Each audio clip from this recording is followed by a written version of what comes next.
Okay, today is the final day of our clay demonstration, and I'm going to show you how to add the textures, clean up your project, and add some details, okay? So for this part, last time I had shown you how to create the steps going down, and I used a hardwood tool.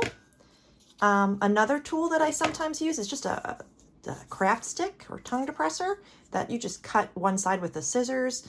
And I cut this a little bit smaller because I wanted my steps going down the hill to be all the same size. And like I showed last time, all you're going to do is you're going to hold it so that it's parallel to the ground or your surface. And I'm going to press down.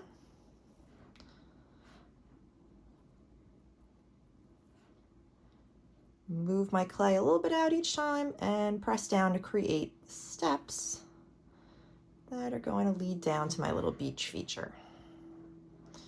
You can turn them.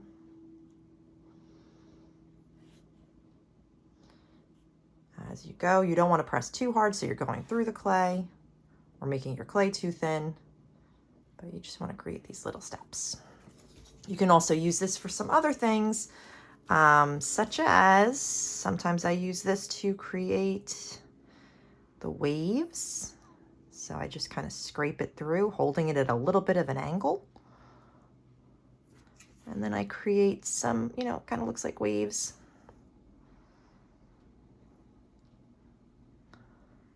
Moving it so that it's going up and down like a wave would. Okay. For the beach feature, the sand, if I wanted to create sand texture, I would use you can use a stencil brush or a hard brush, or you can use a very technical tool. I'm going to show you a sharpened pencil. So you're going to take your pencil and you can just very lightly just keep putting little tiny dots in your clay to create a little bit of a sand-like texture. It's time consuming, so don't make your sand area too big. Another thing that you can do is you can create rocks. And when I do the rocks, all I do is I draw some different organic type shapes in my clay. And you can see these rocks are very flat looking. So we'll make our steps look like it's carved into the side. And rocks naturally would not look so flat, right? So in order to kind of create some dimension, you can do two different things. You can add clay by taking a little piece of clay. These are all kind of uniform. That means they're all the same. So I want to make some that are bigger, some that are smaller, so it's not quite so much the same. You can add clay to make these come out more, or you can subtract clay and make it go in. So to add clay, all I would do is score. Take a little bit of clay. This clay is too wet. Look, it's sticking to my fingers. So I don't even need slip. Score this piece. You can use the pencil. Fork is a little too big, and just stick it on. So that's just to add clay. So you might want to do that in some areas. In other areas, you're going to want to subtract clay. So you're going to you can use your pencil and you can actually carve it out and pull off the clay. Or you can use your loop wire tool and you can just kind of carve. What I like to do is I like to carve just the tiniest bit underneath my rock. Make it come out a little bit. And in between my rocks, carve out a little bit of clay. Now, as you're adding, this is the landscape textures. You can add rocks, you can add water, you can add sand. You can also add, I said, some trees or shrubbery. So what you're going to do is using your fork, you're just going to carve little tiny lines into the clay to create a texture that's very different from the smooth texture underneath. Remember to keep these little pieces of clay for other little details that you might want to use this for your rock. And you can, I'm going to use this as 2 rocks. You can carve into a tiny bit of slip because this is drier now. Carve in and just attach the pieces and make it come out a little bit more. So, combination of adding and subtracting. You can smooth with your fingers or with your tools so that you don't have the same texture that you have here, but you have more of a rock texture. Might want some like angles in it like that, right? If I turn my project, you can see I changed the angle so that we're not looking down at this the whole time. Here's my little tree. Draw lines in the surface of my bark using the pencil very lightly, and then create the leaves, foliage with my pencil. So this is some great different textures that you can add to the landscape, which really makes your lighthouse more interesting, come alive. You can add structural features, as I added a little tiny dock. You could add little tiny balconies off of the house. There's window boxes on my house here. All of this is just adding clay by scoring and slipping pieces on and using my tools to create what I want. A boat, you could add a little boat onto your clay project.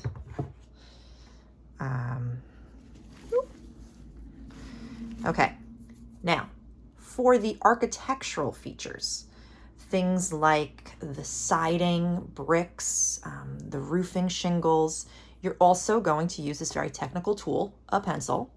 I would start with all your textures at the top, because what happens with clay is it's going to dry out from the top to the base. So if you start on the base, by the time you get to the top, the clay will be too hard to work with.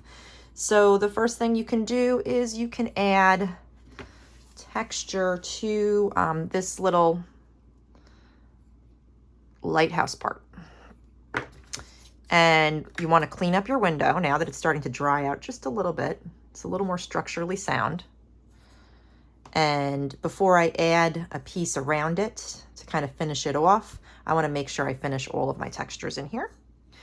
And I'm going to add bricks. So let me add some more of the holes for the light. So again, what we do when we do this, I'm trying to get a good angle of this, is I'm going to insert my tool straight in, gently pull down, and pull out. We didn't do this the other day because the clay was still wet and we wanted it to still stay up. We don't want to knock this part off with all the holes in it. It's going to be difficult. You don't need to include so many holes. You could include just maybe 4 openings for the light to come out. The more holes, the less structurally sound it is. So the more chance that it's going to have to break. Okay. All right, so now what you're going to do is you can add very gently, you can see this is moving, this whole piece. You can add a brick texture.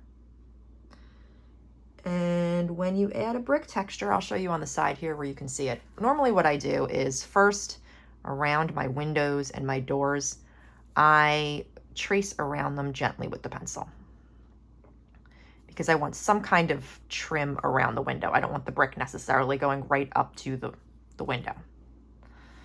And then on this, I'm going to just break this up into smaller shapes.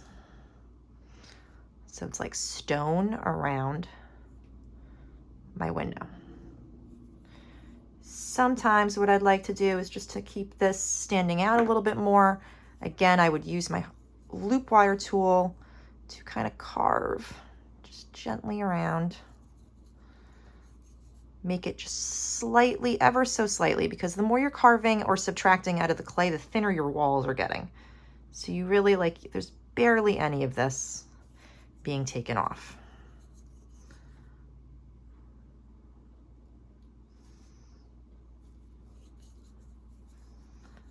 Okay, I'm gonna take these little pieces and kind of put them over there.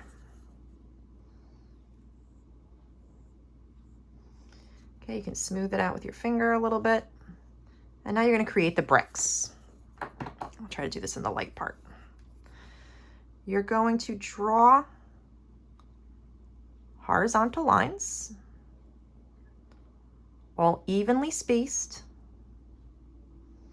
where you want your bricks. You're going to go to your window and then jump over to the window, jump over, try to make it even, not pressing too hard. These bricks are getting a little wider. Let's make them a little smaller again. Okay. Then you're going to draw the vertical lines. When you draw the vertical lines, I start at the top, do my bricks, and then the next row is going to go right in the middle of each of these bricks. So you see this is the middle of this one. This makes for a structurally sound building when you're building something. If they were all stacked right on top of each other, there'd be chances that it would crack open and split in two. So by offsetting your bricks, you make your tower or building stand up straighter. Okay.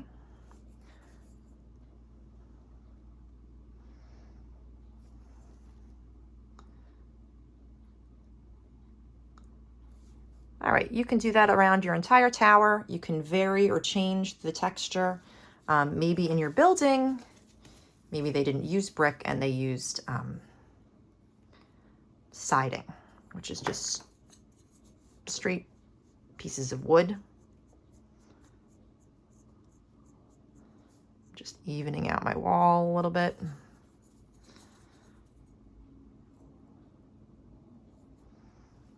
Getting rid of some of this clay.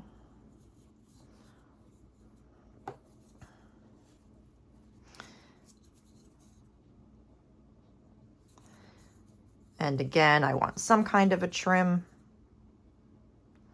around my building, so I would draw that in.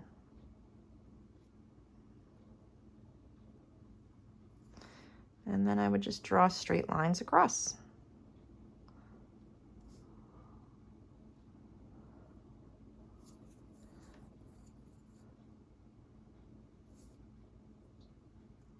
Create little house-like textures. Think to what you might include in a house, maybe a pathway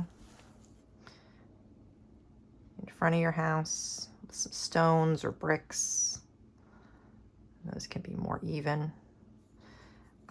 Maybe some plants, some bushes. You can keep adding that, okay? You're going to continue until you have all of the textures all the way around your clay. And then, instead of putting it back in the plastic bag, you are going to leave it out in order to dry. Sometimes I want them to dry a little bit slower, so I might leave the bag on for a day or two with a little bit open and then slowly take it out so that there's no damage or cracks, so things don't break off too soon. Maybe the tower, you could put part of the bag over the tower so it dries out, and then you'll finish your clay project.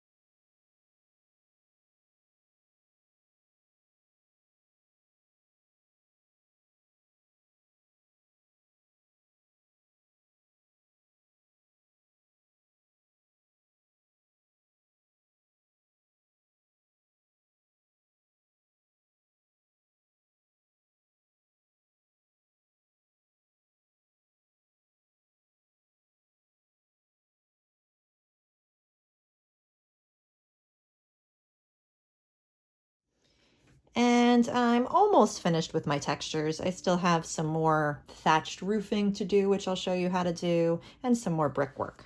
I did decide for the sand that the best strategy was to take a kind of stiff paintbrush and just use this as a texture to create a sand texture, because the bristles will kind of poke into it and add a little bit more of a rough texture like sand.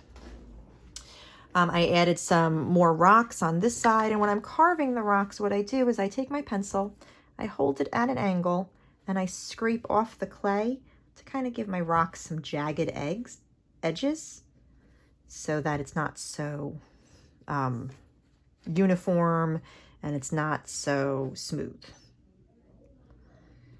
And what makes this interesting is the contrast between the textures of the grass or the shrubbery and the plant life, and the contrast of the rocks with the sand and kind of this little wavy, different texture of the water. It makes it much more interesting and visually appealing. I did add a little bit of a window box, and the siding I'm just doing straight.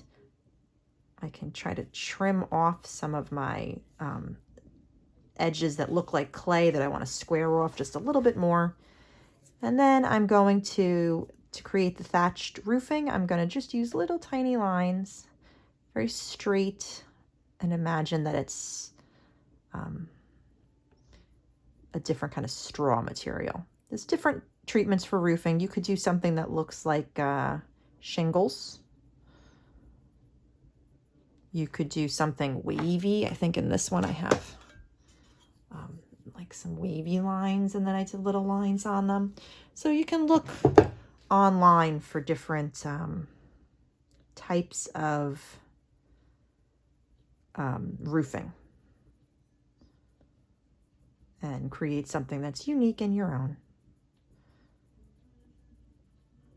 When you are all finished with your lighthouse, you're just gonna leave it out to dry out completely before it can go in the kiln. So as this is still clay that has not been fired, it's called greenware. And once it has been fired, put in the kiln at a very high temperature, it's called bisqueware. And then once it's glazed and finished, it's called glazeware.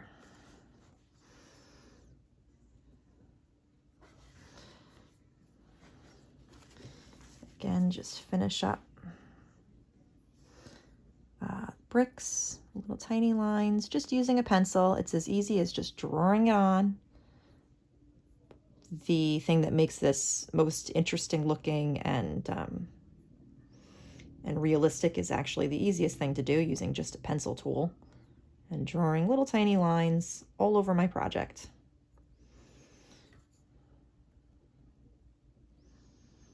To create bricks or stone. Some of the areas are harder to reach, so you can hold your pencil at an angle and just get in as best as you can. If you can't get in, usually people won't even notice those parts. You can just leave them.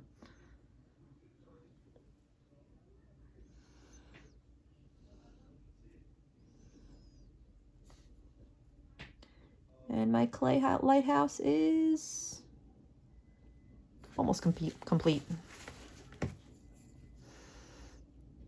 Where we just did horizontal lines. If it gets a little crooked, you need to fix it. You can use one of your tools to just smooth it out a little bit, close it up, and try it again with the pencil with a steadier hand.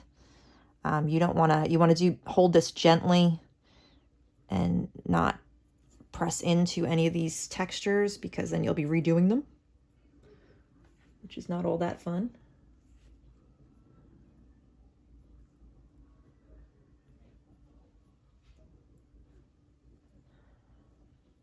And then when you are finished, after it gets fired, there's different ways that you can do color.